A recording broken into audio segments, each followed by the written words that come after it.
Lake Muir is part of a large wetland system, which is located on the Muir Highway that stretches between Manjimup and Mount Barker. It's listed as an important bird area because of populations of species like the Australasian bittern, Carnaby's black cockatoo and the long-billed corella. There's a very good rest area at the bird observatory, although the bird observatory itself turned out to be a bit of a waste of money. Water levels in the lake are usually too low for the bird observatory to be of any use at all, and any birds you see are likely to be in the distance.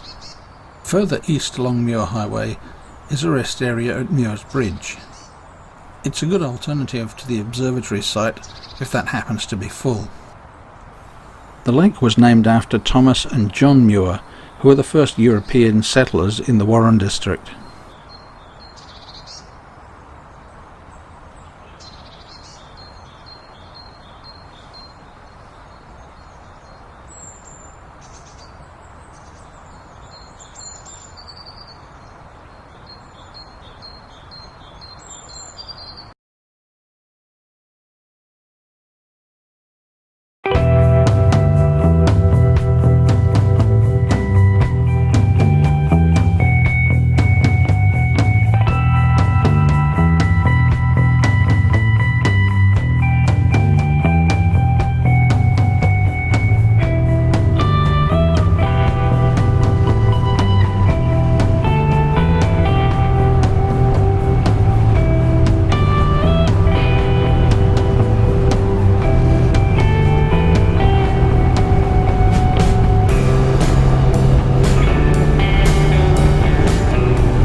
Rocky Gully is a useful spot for people who are travelling to pick up some water.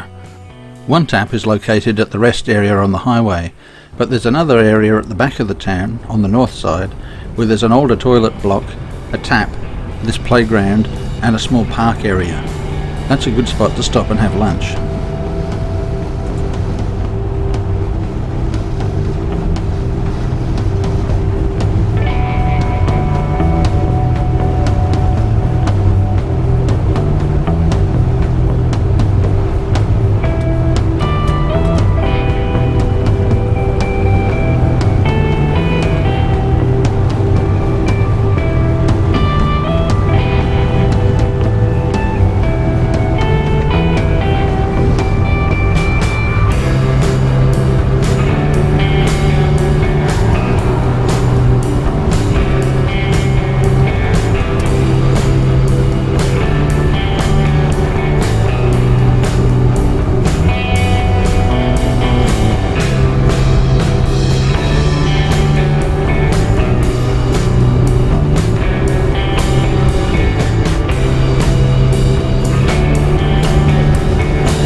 Although Mount Barker is only 50 kilometres from Albany, we weren't heading to the coast on this trip. Our route would take us north, and then we'd cut back west towards Boyup Brook. The town of Mount Barker dates from about 1899. Initially, a lot of agriculture in the area focused around apple growing, but these days that has now moved towards growing grapes, and wine production has become a major source of income for the area. Mount Barker is a good place to base yourself if you want to have a look at the nearby Stirling and Poorarecup ranges. Considering that Albany and Mount Barker are located fairly close together, the two areas have vastly different climates, and it can be pouring rain and howling wind in Albany, yet bright sunshine in Mount Barker. We found this to be quite odd on our travels, and if the weather deteriorates in Albany, we often head for the hills and enjoy the sunshine a little bit further up the road.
One place you should really stop and have a look at in Mount Barker is the local museum.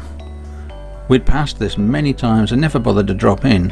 Then one day we finally did, and found there was a lot more to it than you can actually see from the main road.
Not too far north of Mount Barker, and located just to the east of Albany Highway, is the little town of Kendanup. It's one of the many gateways to the Stirling Range, but that's not the main interest for us. The local recreation centre doubles as a caravan facility, and if you want a powered site, it's one of the cheapest you're going to find anywhere. Now, we don't usually give prices because they change all the time, but at the time we were there, a powered site at this little recreation facility will cost you $15 a night. That's for 2 people. That's pretty hard to beat these days. Even so, we wanted to keep moving, so we continued on north to the town of Cranbrook.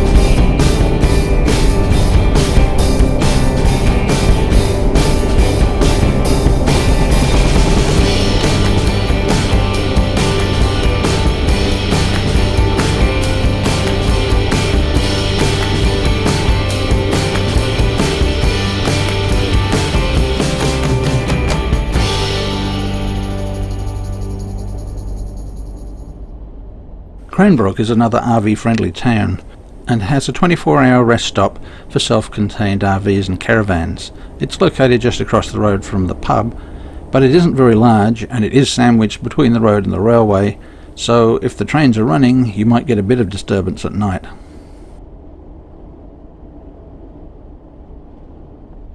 The rest area is the space you can see just coming up on the right-hand side.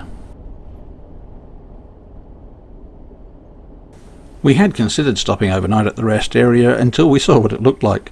Then we decided we'd head off for one of the lakes in the Shire. There are 2, Manjimup and Poorarecup. Poorarecup is by far the better of the 2, so that's where we decided to head for the night.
Apologies if there's a lot of wind in the mic.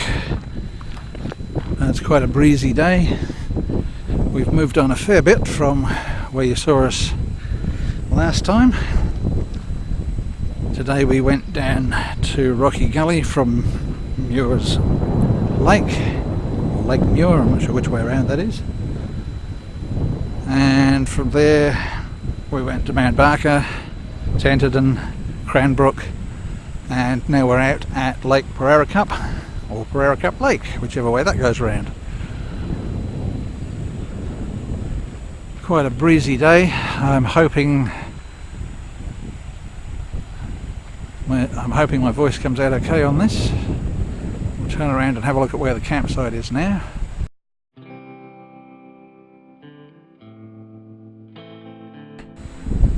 Poorarecup's a wonderful campsite. Very nice spot to stop. Toilets, a little shelter around the corner there, and day use area. Smallish area, there's not a lot of room here.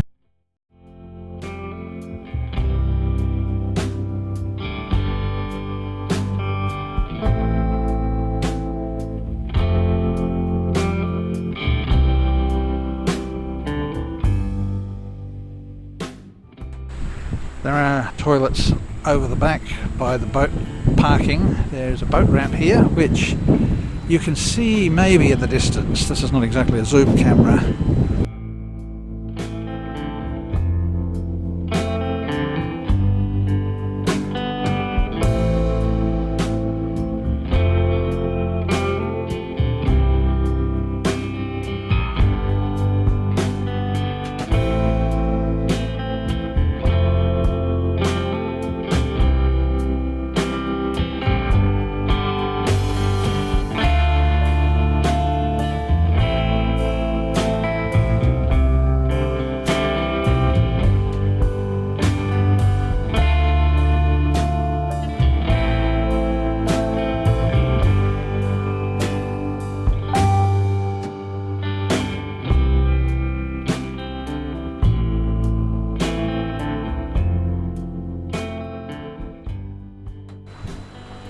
We have seen 3 different types of orchids, and we haven't even been looking. That's right next to where we parked up.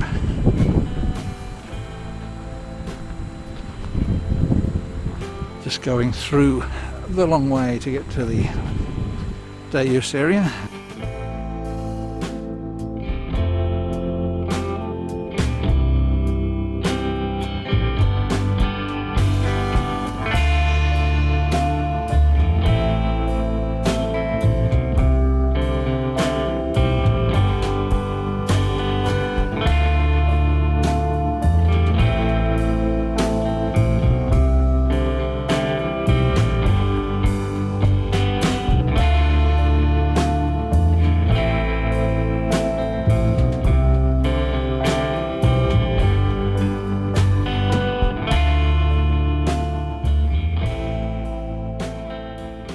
If I can find a way through here, I'll take you up into the day use area. It's just a little shelter there, or at least there was last time I was here. Not allowed to bring vehicles into this area. It's been blocked off. Used to be able to. When I first came down here you could drive across, but it was pretty boggy.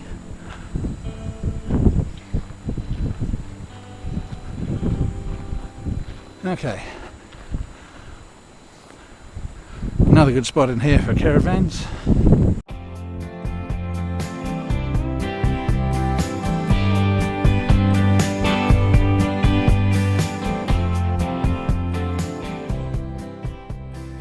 I don't park up here because it's too close to the day use area, and if there are going to be a bunch of kids or something like that come down, I'd rather be in a little quiet spot a little further up the road.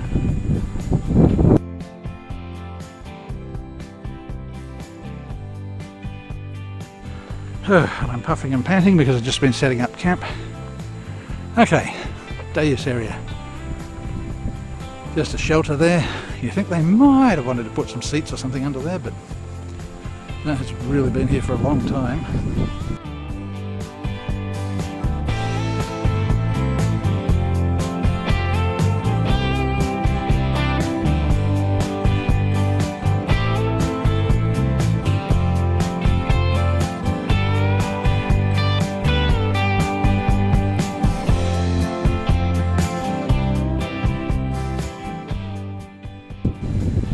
If you look up our video on Poorarecup, it was made maybe a couple of years ago. You'll see just how much sand was out of the water last time we were down here. Beautiful little spot. Up behind there, just through the trees, you might be able to make out the other toilet block. And that's where the parking area for boats are. Parking area for boats are, parking area for boats is I think. Something like that. Pardon my grammar, because I've just had a very large and very enjoyable glass of port, and I'm not going to call it tawny because it's such twaddle. I hate this PC nonsense. It's port. It always was port. It's always going to be port. There's no such bloody thing as tawny.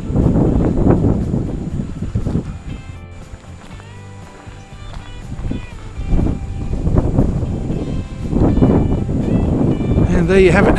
And the wind's getting into the mic again, I am sure. That's going to be horrible. And if it's that bad, I'll cut it out and do a voiceover. But if it works, it's worth the view. And we'll just have a wander back now, up to where the campsite is. And the batteries on this will probably die along the way somewhere. Okay, just before I wrap it up for the day, up here we have, if I can climb up without dropping the camera. Goodness me, getting old sucks. Okay, the showy ones up there are not what I'm interested in. They're very pretty. And what are they, lobella or meh, don't know. But the ones I'm interested in over here, here's the first little one we spotted, a little pink orchid. Let's hope I get that in frame.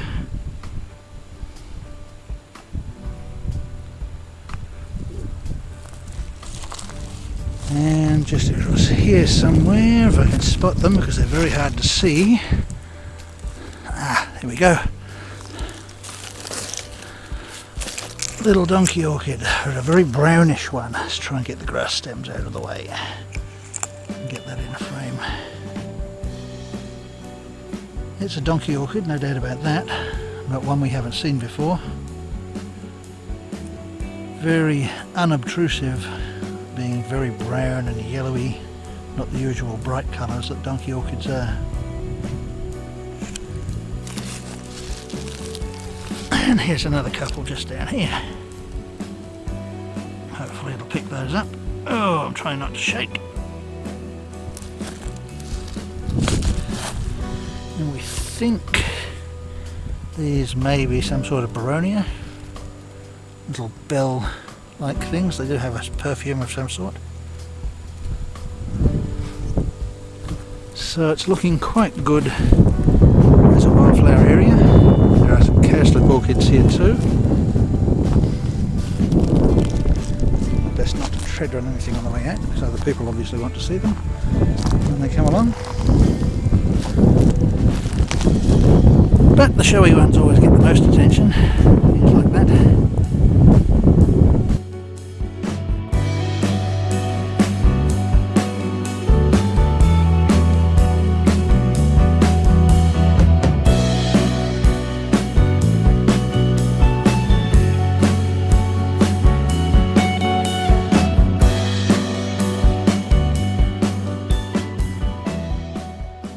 Magpies are a frequent visitor to campsites. Beautiful song and pretty greedy. Can be quite aggressive in nesting season.